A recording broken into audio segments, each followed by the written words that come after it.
Okay, good evening, guys. Uh, it's our second session from Splunk Mumbai user group. So let's begin. Hello, I am Ajit Nayak and I am technical lead at Evotrix. I am so excited to welcome you to our Mumbai Splunk user group session. Security is a team sport, even when we play virtually.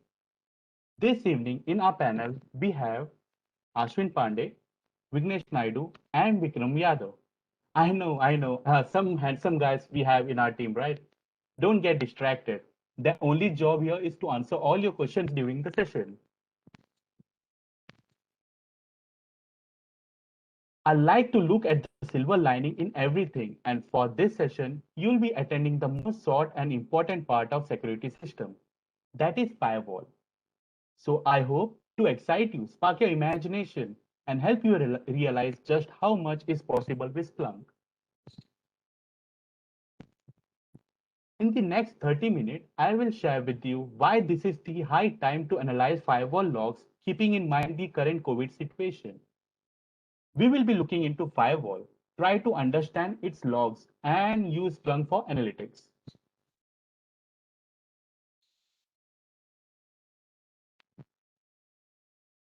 We now recognize that the pandemic required our security teams to be more resilient and flexible than ever.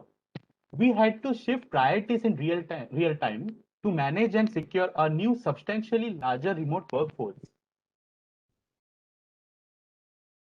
For example, the Atlas VPN traffic shot up over 200% and the attack surface shifted overnight.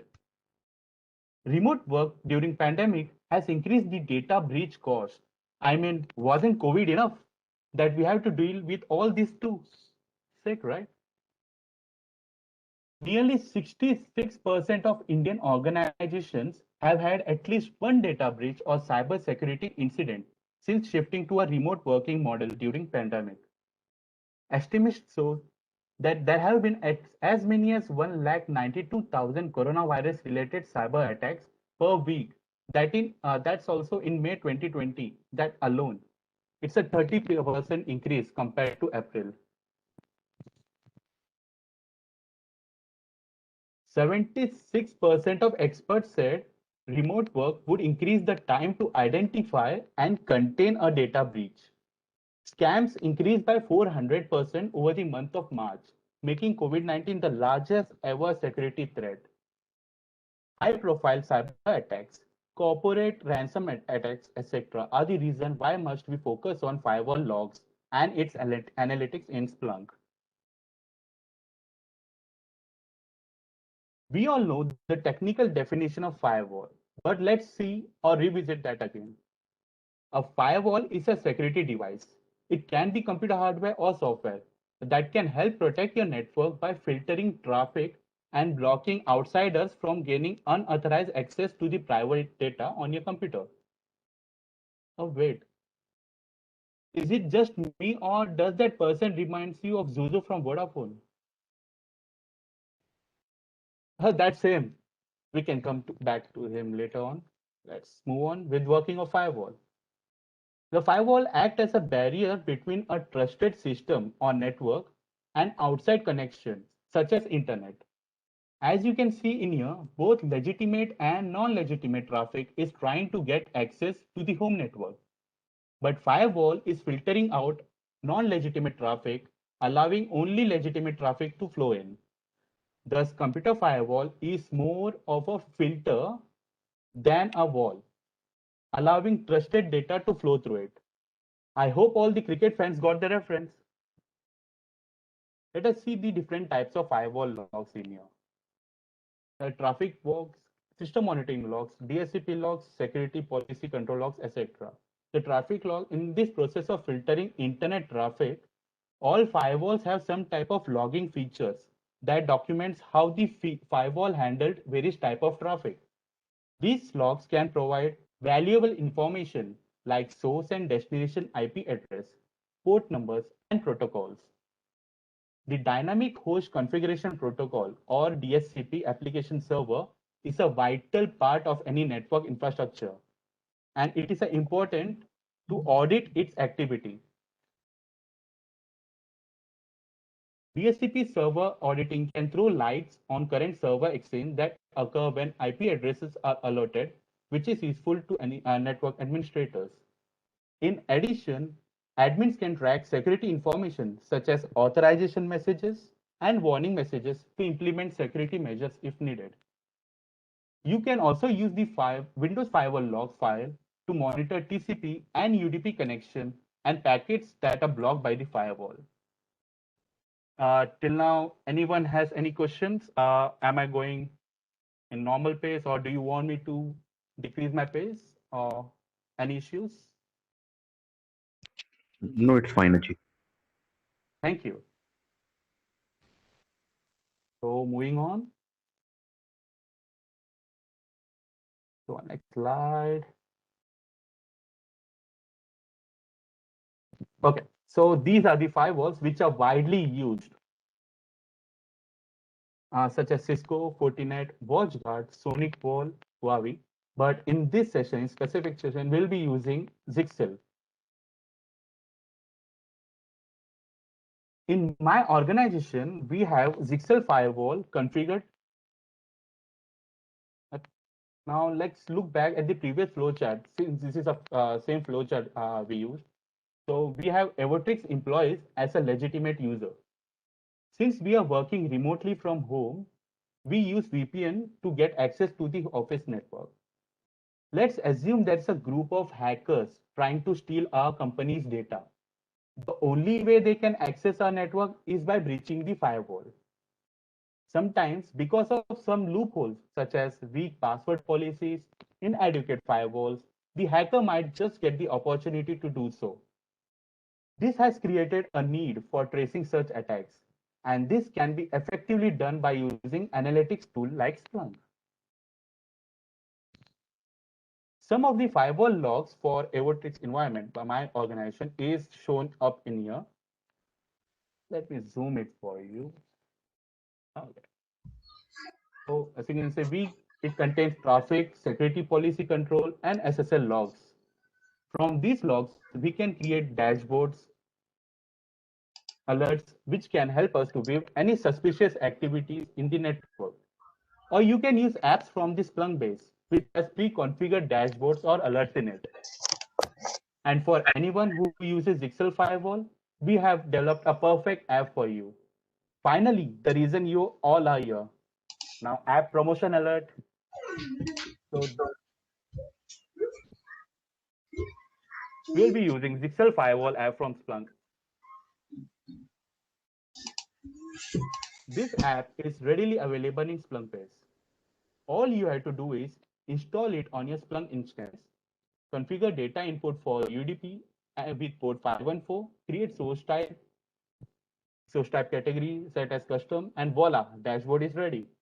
Apart from this ingestion method, which I explained now, there are multiple ways to get firewall logs into Splunk and to make this dashboard running. Some methods are file ingestion, HTTP event collector, or syslog ingestion. Now let's check out how our dashboard looks like.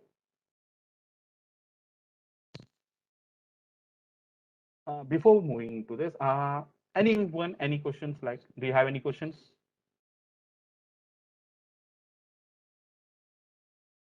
We use TCP for that instead of UDP. We can use both. Okay. Okay, let's move it then. Thank you for that question. The Zixel Firewall Monitor app is based on log that has been forwarded to Splunk by receiving at port 514, which is default. Also, the app's default setting for index source type is being saved in event type.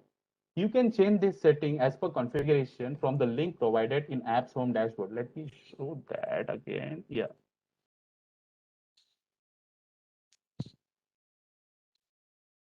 The idea is to use that logs and analyze to get insight of network activity and possible threats to it using Splunk. The second tab is the usage statistics.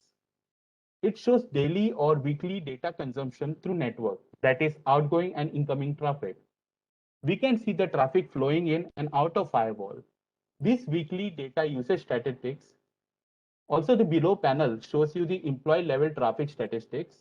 In case you are wondering why one of your employee has so much outgoing traffic, like is it downloading something from your network? Who knows? Moving on, this is a security tab, which one can say is the heart of this dashboard. In this security dashboard, you should be able to see the IP and country from where the attacks were made on our port. It also gives insight of multiple root login attempts in our network by outside network and shows IP addresses that has been logged by the firewall. By this information, we can track the brute force attacks. We could then block those specific attackers too. Amazing, right? Zixel firewall generates the log in various categories like traffic log, system monitoring, DSCP log, and security policy control logs, and many more. So having all under one location where you can see everything related information will give you a quick glance of network environment. Zixel Firewall app uses that logs and analyze to get insights of network activity and possible threats to it. Now, it's, I just said whatever I just said, it was theory. Let's go and make that happen in practicals. Like, let's see some use cases practically live. Let me share my other screen. Yeah. Can you see my Edge browser? Is my screen visible? Yep, we can see it. Thank you. So this is the home page of our dashboard, Zixel app. As you can see, you can get host name, firmware version, model name, device ID, as well as the CPU and memory of that firewall. As I mentioned earlier, there are links in here where you can click and get the event types and dashboards or alerts. Look at the lookups too. And there's a last link which can give you the proper documentation of how to install and configure it and how it works. And can you see this preloaded sample dashboard? So in case you just want to see how this app works without configuring it, you can use this sample dashboard. It has sample logs in it. You can say it like the same dashboard which it is here. The second tab, which is usage stats, loading. Yep. You can see the traffic, uploaded data and downloaded data, the weekly data usage statistics in MB. Also, the employees and their traffic level, the outgoing traffic and incoming traffic for that specific employee. Moving on to the security tab.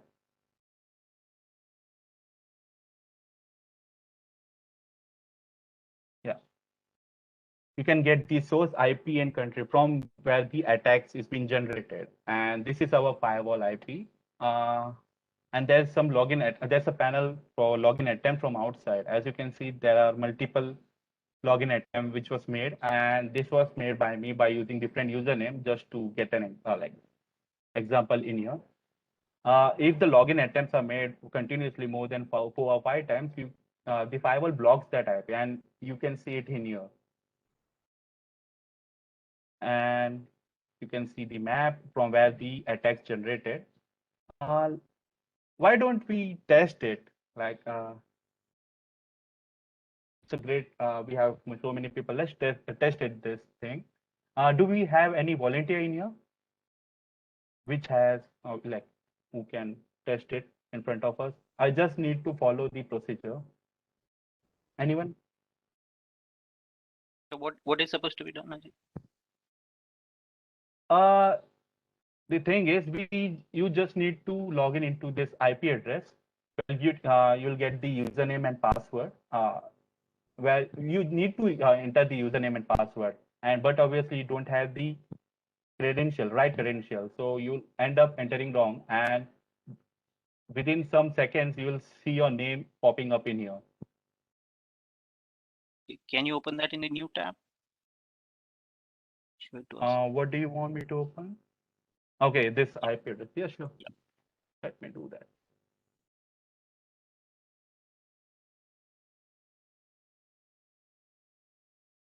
Do you want me to do that? I thought let's have some volunteer up here to help us. Yep.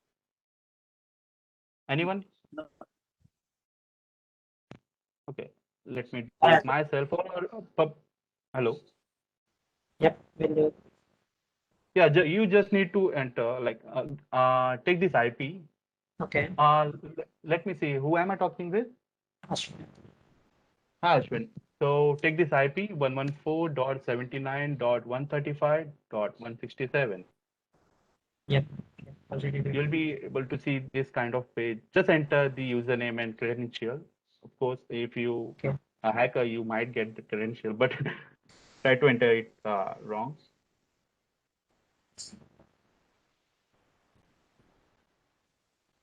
Okay, I Let did. me know when you get the wrong credential entered or some error type of error.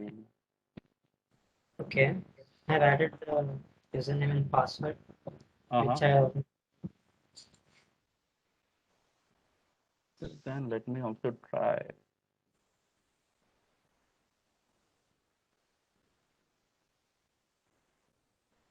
Yes, I have entered the wrong credentials and I got the error. So what is the username you entered? I also don't know about that because I have typed some of the words. even I did. It showed me login date. Okay, let's see whether it popped up in here. Is this one GZJZ? This is one of Yes, them, yes, and one is correct, yes. Sai Kumar. Yes, GZ is my username. Awesome. And we also have Gaurav Dash and Sai Kumar. So it's working, right? Correct. So anyone has any question regarding the dashboard?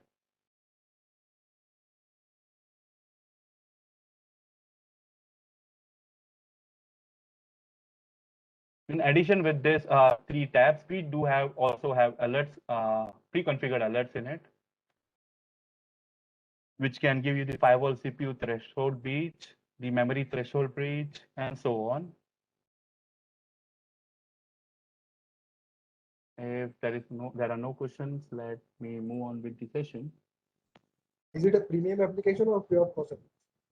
Oh no, not a premium application. This application was created by the organization, and it's free of cost. You can go on into Splunk base and get that app downloaded. It's really great. Thank you.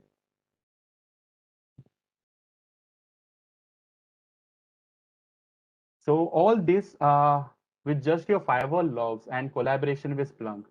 And it just does. Imagine what you can achieve with your brilliant mind. Like you do have experience and knowledge for regarding cyber attacks and systems. Just bring that all at once and you'll get a awesome dashboard that will give you all the results. And now we are towards the end of the session. Let's move on to our Q&A and find out if the participants that you all were attentive or have dozed off. Ajit, I think we already have a question in the chat, and if anyone has a question, please post that in the chat. And if you can allow me, I can answer that question, Ajit. Sure, Vignesh, go ahead. Yep. So I see one question from Raj Pingle that is data SIM compliance? If yes, then how are you handling without add-on? Right. So Raj, thank you for that question. So to answer your question, SIM compliant is something that we can configure it, as of if we have enterprise security kind of premium application, right?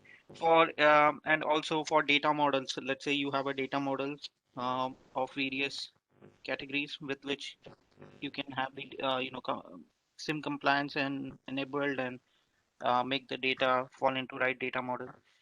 For now, we don't have the SIM compliant add-on. That is something which we are already working on, and we will be releasing our version 2 app in which we will have the SIM compliant part included. Yep. And Yeah, that should answer your question. And there is another question from Shiva. Shiva, thanks for that question. What are the configuration files set in um, firewall log into Splunk? Ajit, can you go Mhm. back to that slide where we have the um, settings on how to Yes, onboard data? sure. Give me a minute. So, Shiva, what happens is the firewall application itself has a setting which helps forward the traffic of your firewall to a specific port. Right now, what we did in our case was we forwarded the traffic of firewall to 514 port from the firewall application. And in Splunk, what we did is like we created an input to listen to that 514 port and get the data. Now, there was a question like, can we use TCP instead of UDP, or can we use the other way? Yep. It all depends on what is supported in your firewall at the end application, I would say. So in case of firewall, generally we use UDP because definitely there are multiple there are a few different points or significant points for UDP and different for TCP as well. So in case of UDP, we just don't need a response back, right? Which is generally required in which is a part in the TCP. So as I said, like it all depends on the end application, and in this firewall logs, firewall application, we just have the UDP. So the same was configured in the Splunk end. We created a UDP input 514, and then we could onboard the data. Yeah, so that's how we can do it. There are multiple methods, not necessary that we have to go with this, but end application can forward through 514 port or whatever port you configure, and the other way of onboarding data is like you have a syslogger which listens to the port sent by the end application, and you can write it to a file and then onboard the data into Splunk. So this is purely upon the requirement, like how do you want the input to be configured. Based on that, you can onboard the data to Splunk. And this add-on is completely this add-on and app both are completely configurable. You can have the macro edited for a specific index in which you will onboard the data, and the dashboard should populate within a few minutes, right? Yeah. So that's with the configuration part, Shiva. I hope that answers your question. So there is one more question from Subrat. Thanks for that. How do we differentiate data incoming from firewall, Windows systems, and Linux? Okay. Uh, that's a very good question. How do you differentiate data coming from firewall, Windows systems, and Linux? So you are talking about three different sources. One is firewall, one is Windows, another is a Linux, right? And all three would have different methods in which we onboard data. And the case that we are trying to discuss here is purely for firewall. And firewall is an software or an hardware application which can forward data using a specific method, and we are asking Splunk to listen to that particular method. That's how we are onboarding firewall data. When you talk about Windows and Linux, Splunk is highly capable of doing this, getting data from different sources, right? Like Windows, Linux. You can also even have different other platforms, uh, data coming to Splunk. And Splunk very widely supports Windows and Linux, right? We have couple of add-ons, Splunk TA Windows add-on and Nix add-on, which can bring data into Splunk, and we have a certain set of parameters you can tune for getting different, um, different uh, types of data. For example, let's say you want to bring network related data, traffic, DNS, or maybe you want to bring any performance related data, for example, CPU, memory, disk, right? So all these, basically the golden four rules, right? All those data can be brought into Splunk and done the analysis. So talking about the Windows and Linux, yes, we can. You can bring the Linux secure, you can bring bash history, you can bring anything, right? IOStat, VMstat, all these data can be brought in using different methods. We have scripted inputs, we have, Win event collector kind of methods with which we can bring in the data. So that's how we differentiate. We differentiate based on the source types, and also we make the data land to a specific index. In Splunk, we say index as storage um, repository where you have the data coming in. We store it in a separate storage place, right? Entity. So that's how we store it in different place, and then we can get the data accessed easily. I hope that answers Subrat's question. And there's a question from Gaurav. I'm glad to see your question, Gaurav. Does it also take care of SMB flood vulnerability data? Uh, yes, it all depends. It all depends on the firewall. So the kind of logs that we get in Zixel are, more or less the as we mentioned, right? All those traffic, and you have the SSL VPN and so on. Now the when you talk about vulnerability or when you talk about a flood of data, yes, we can definitely we get all the data, and based on the um, uh, certain parameters, we try to make sure that comparing those data with the standard uh, baseline that we have, we come to a conclusion whether it's a vulnerable data, and also we put some conditions into it, and then that's how we match and come to a conclusion whether it's a threat or is it normal user, right? So it supports everything. The job of the tool Splunk is to eat all the data in one word. It definitely eats every data that is being sent to it.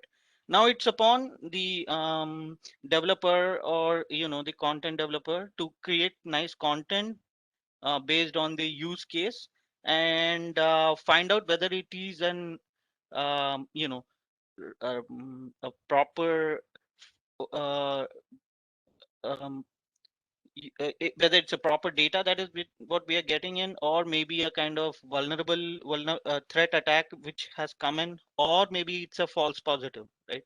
It all depends upon the content that we develop in here. And for the this case, what we had developed, we just showed you by comparing the IP address and the kind of user ID that should log into the portal, and by comparing that with the baseline that we have for our employees, right? We compare that, and then that's how we come to a conclusion whether it's a threat or not. I hope that should answer your question. So there's a question from Raj. One more question. I guess he's asking, currently data conversion is limited to GB. What if it is in TB? Which configuration do we need to change? That's a very good question. So this is something highly configurable, as I already mentioned, right? So it all depends on the organization. Again, the use case, as Raj has beautifully asked, what if my configuration changes? Yes, you can definitely configure it. You just have to edit few things in the backend, and the dashboard should work accordingly as what you want, right? But yes, there is some level of specialization would be needed if you want to go for few more customization. But it's as I mentioned, like it's open, kind of open source. You can get the add-on for free, install it and tweak as per your need, right? So that should help answer your question, Raj. So the good thing about Splunk is, like, you have it for 60 days, right? I know not everyone might be very familiar with Splunk. So the good thing about Splunk is a very good tool. I would request every participants to try it out if not already tried. So it comes in free for 60 days. You just have to install it in the platform that you have, like Windows or Linux or others. Once you install it, you can try out all the add-ons, and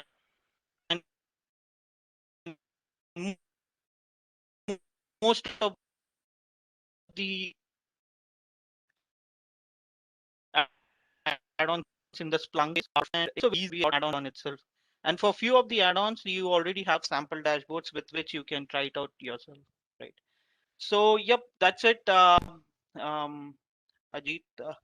from my end, I think we don't have any questions, and I still want to open it up and see if anyone has any questions they want to ask verbally here. Does anyone have any questions before I hand it over to Ajit? Yes, Vignesh. Yep. Yeah, go to the configuration and installation slide one. Sorry, Sure, let me. who's this? May I ask you a good name, please? Shiva. Hi, Siva. Thanks for asking. Yeah. Yep. Yeah. Once we need to install the app, any app, Yep. rubrics are just we need to set up the port number and source type and source type category. This is the in GUI. In the Right. backend, Yep. what are the configuration we need to set, like inputs, outputs, those things. Could you please elaborate for that? Okay. I think that's a very open question that you've asked. So let me answer that. Still, I can answer that. So this is a kind of input method that you are configuring, very specific to this firewall data, right? Where we want to onboard the firewall data, right? Zixel data basically, right? So we use a very specific port, and you can specify whatever source type, as we have given a sample here. You can do that to directly get the data into Splunk. But if you ask me something which is, how to configure inputs and outputs, yes, there are a lot of other different settings when it comes to Splunk.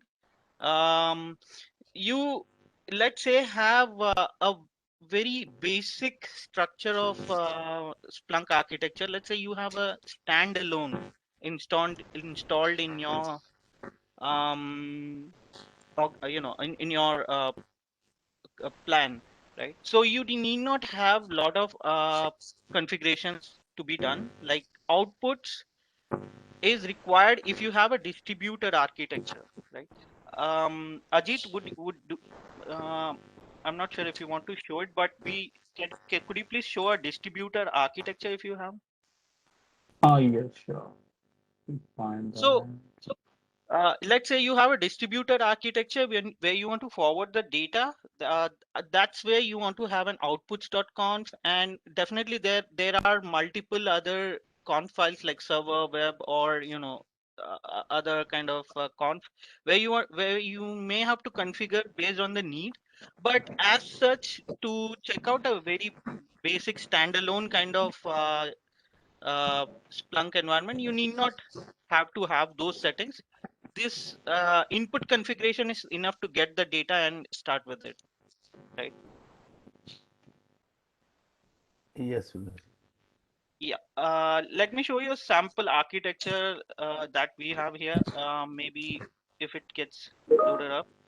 So that's where you may have to go with the outputs, where you're trying to forward the data from the forwarder to a indexer, right? And that's where you have to have outputs dot configured, where you mention the indexer.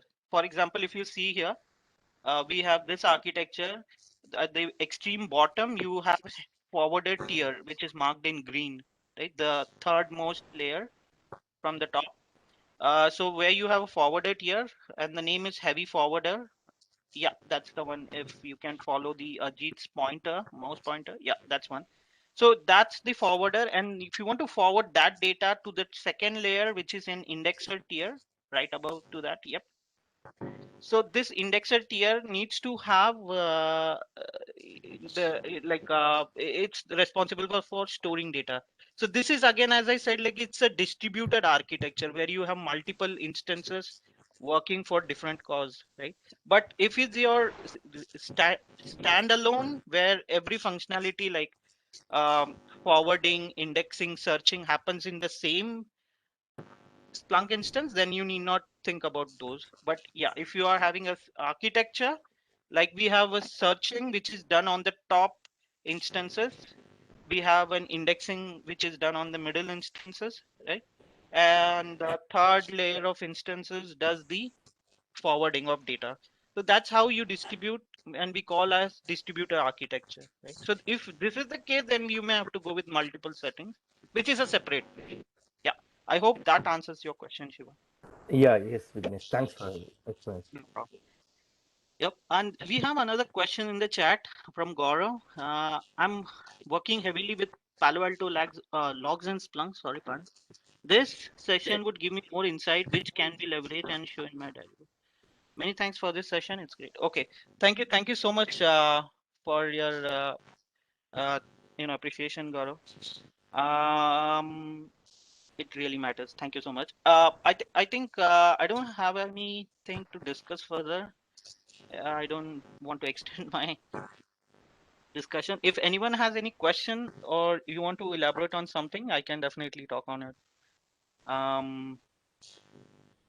Floor is open again. Does anyone have any question? Please feel free to ask.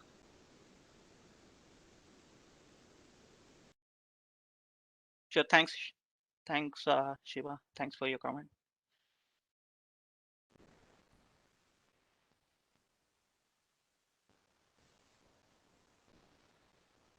All right. If no questions, I would like to thank everyone. Yeah, you can. So there is a question from Mahesh. Like, if we have any doubts, can we reach out to you? Yes, you can definitely reach out to us with, through our email ID, like support@evotrix.com, where we would be able to answer your questions, right?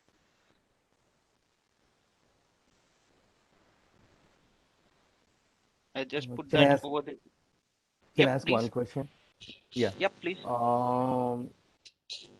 In firewall logs, it is a agent-less onboarding, right? No need to require for the universal forwarder. Okay. Yep, In yep, the yep. yeah, directly we can onboarding the data heavy forwarder. It is in the mediator. It will be there. Any syslog engine server will be there. How to set up those things in through syslog engine to in the heavy forwarder. I'm not that much of not idea about that. That's why I'm asking this question. No problem. That's a good question. Actually, you are going to another level. Okay. So when you say you want to onboard data not through a heavy forwarder or universal forwarder, but directly to an indexer, is my understanding correct? No, directly we need to onboarding the data in heavy forwarder. Okay. Okay. After that, it will be we need to move it to the heavy forward to indexer. Yep. In the middle, is there any separate component or Okay. separate syslog engine? It will be there in the middle. Okay. Good question. Okay. Ajit, can you go back to that architecture once, if you don't mind? Yes. Give me a minute.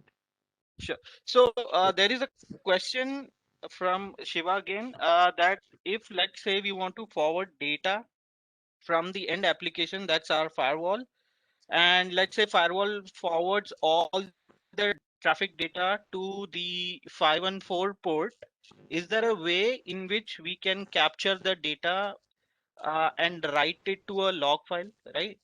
And ask the forwarder to forward. So if you see the extreme bottom layer, we have forwarded tier, right? So the forwarded tier has Splunk in it. Definitely all instances, all tiers here, everything has Splunk. We just ask the Splunk to work in a certain way, right?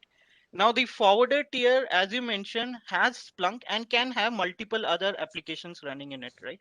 So one such application would be your syslogger tool, which can be rsyslog or syslog ng. Let's consider the case of rsyslog, right? So if you want the data which is forwarded from firewall through a particular port, you can definitely ask the rsyslog here to listen to that 514 port and write it to a file, right?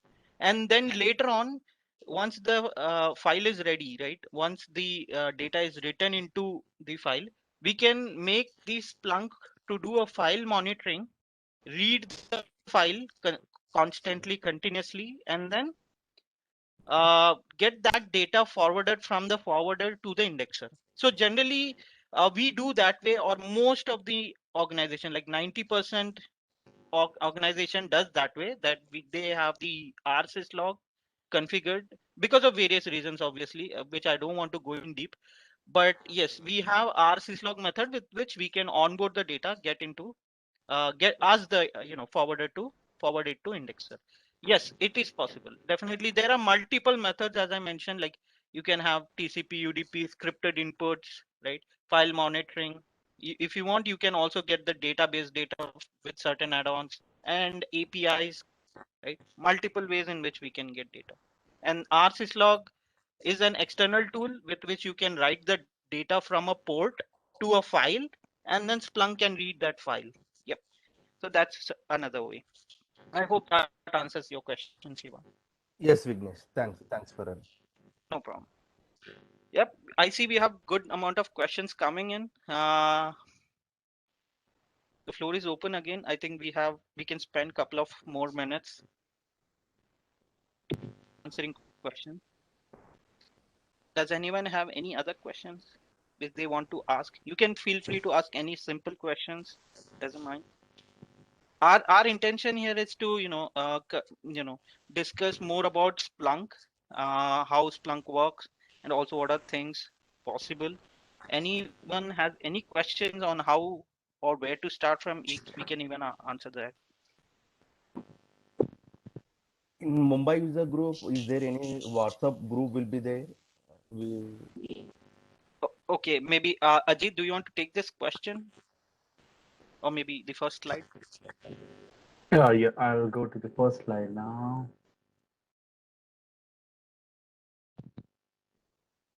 Yes, Shiva. I think we have a Slack, right? Maybe Ajit can discuss further on that. Yes. So we have a Slack group in which you can join using Splunk underscore Mumbai underscore user group, where you can post any kind of doubts or questions in there, and we'll make sure you get all the questions sorted and answered within specific time or as soon as possible. okay, Slack, right? This one. Oh, Yep.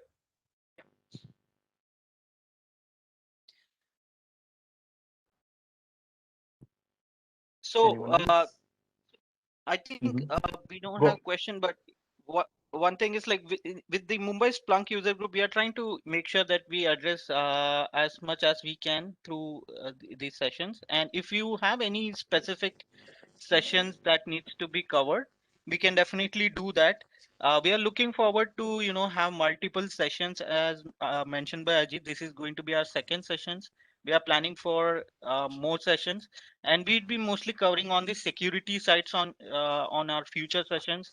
When I say security, could be like something specific to ES, and also very specific to cyber security use cases is what we are looking forward.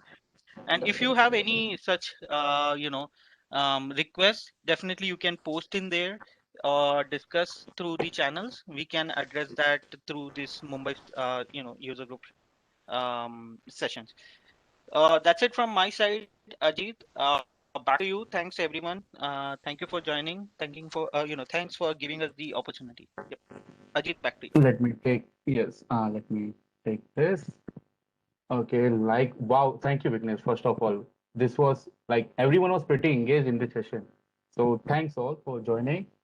Like I like to give up in conclusion, the COVID-19 pandemic of 2020 is having many lasting effects. We now know how vital Splunk is, especially in times when we are more vulnerable. That is why learning the best way to protect you or your company's data is so critical nowadays, and working using Splunk is more important than ever. I really appreciate you all joining the session. taking your valuable time out. I hope that I have conveyed proper knowledge. If you still have any questions, please do reach out to us on Slack. Also, we are active on every social media platform, but in the name of Evotrix. So you can find us there also. Once again, thank you for your time. We'll meet you in next Splunk user session. Stay safe. Thanks, Ajit. We will meet next meetup. Okay. Bye. Thanks, everyone. Thank you. Thanks for your time. Thank you. It was a great session. Thank you, everyone. Bye bye.